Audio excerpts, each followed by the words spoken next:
Assalamualaikum warahmatullahi wabarakatuh. Salam bahagia Bapak Ibu Guru hebat. Saya Endang Puji Astuti, CGP Angkatan 8, SMP Negeri 1 Majenang, akan menyampaikan koneksi antar materi, kesimpulan dan refleksi pemikiran Ki Hajar Dewantara, modul 1.1. Filosofi pendidikan menurut Ki Hajar Dewantara adalah menuntun segala kodrat yang ada pada anak-anak agar mereka dapat mencapai keselamatan dan kebahagiaan yang setinggi-tingginya, baik sebagai manusia maupun anggota masyarakat. Apa yang pendidik percaya tentang murid dan pembelajaran di kelas sebelum mempelajari modul 1.1? Dalam hal ini, dari pertanyaan tersebut, saya awalnya mempercayai bahwa pendidik adalah sumber belajar yang utama dalam siswa memahami pelajaran yang akan mereka pelajari dan menerapkan sesuai kompetensi dasar sesuai dengan target, yaitu menerapkan keluasan waktu anak dalam menyampaikan pendapat atau berdiskusi, tapi pada prakteknya masih kepada teacher center. Apakah perubahan dari pemikiran atau perilaku pendidik setelah mempelajari modul ini? Setelah mempelajari modul ini, saya berpendapat bahwa terdapat perubahan pada pembelajaran, di mana disampaikan pembelajaran harus berpusat pada anak.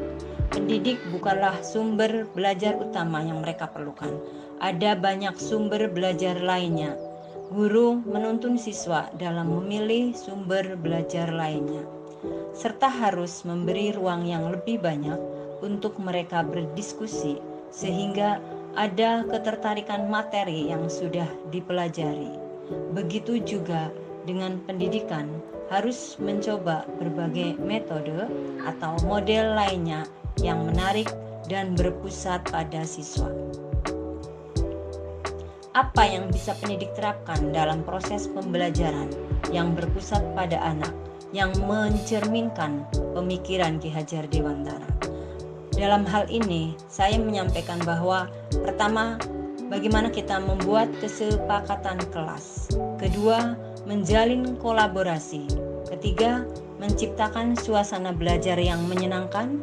Keempat, peduli lingkungan. Dan kelima, menumbuhkan budi pekerti.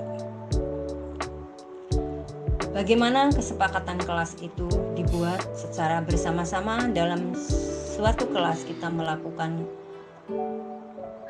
kesepakatan persetujuan. Yang pertama, tepat waktu masuk dan keluar kelas. Yang kedua, berdoa sebelum dan sesudah belajar. Ketiga, menyimak penjelasan guru. Keempat, bertanya jika tidak mengerti.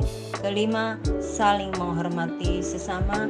Keenam, mengerjakan tugas dengan sungguh-sungguh. Selanjutnya, bagaimana menciptakan belajar yang menyenangkan dan berpihak kepada murid. Kita sebagai pendidik mendampingi anak sesuai kebutuhan dan keberminatan peserta didik. Selanjutnya, bagaimana pembelajaran yang berpusat pada murid, bahwa adanya kolaborasi dalam sebuah kelas dan dalam anggota kelompok tersebut. Bagaimana pembelajaran yang berpusat pada murid atau pada siswa, dengan membiasakan siswa berbicara di depan kelas untuk menumbuhkan kepercayaan diri mereka, untuk menciptakan siswa yang mandiri dan berani. Selanjutnya, bagaimana mengajarkan siswa, mengenalkan murid untuk peduli dengan lingkungan, bahwa kita memberi pengenalan bagaimana kita bergotong royong di sebuah lingkungan, kemudian bagaimana kita tahu lingkungan dengan kepedulian terhadap kebersihan lingkungan, bagaimana kita bisa melakukan pengelolaan sampah. Selanjutnya, menanamkan nilai budaya kepada murid, memperkenalkan budaya, tidak hanya budaya salah satu daerah, tapi kita juga bisa memperkenalkan budaya dari daerah lain. Selanjutnya, bagaimana kita seorang pendidik menanamkan pendidikan, membiasakan pendidikan budi pekerti dengan 5S: senyum, salam, sapa, sopan, dan santun. Kesimpulan, peran sebagai seorang pendidik adalah menuntun siswa sesuai dengan kodratnya, yaitu kodrat alam dan kodrat zaman, melaksanakan pembelajaran yang berpusat pada siswa, serta tidak lupa untuk menanamkan budi pekerti sehingga siswa mempunyai budi pekerti yang luhur. Terima kasih atas perhatiannya. Wassalamualaikum warahmatullahi wabarakatuh.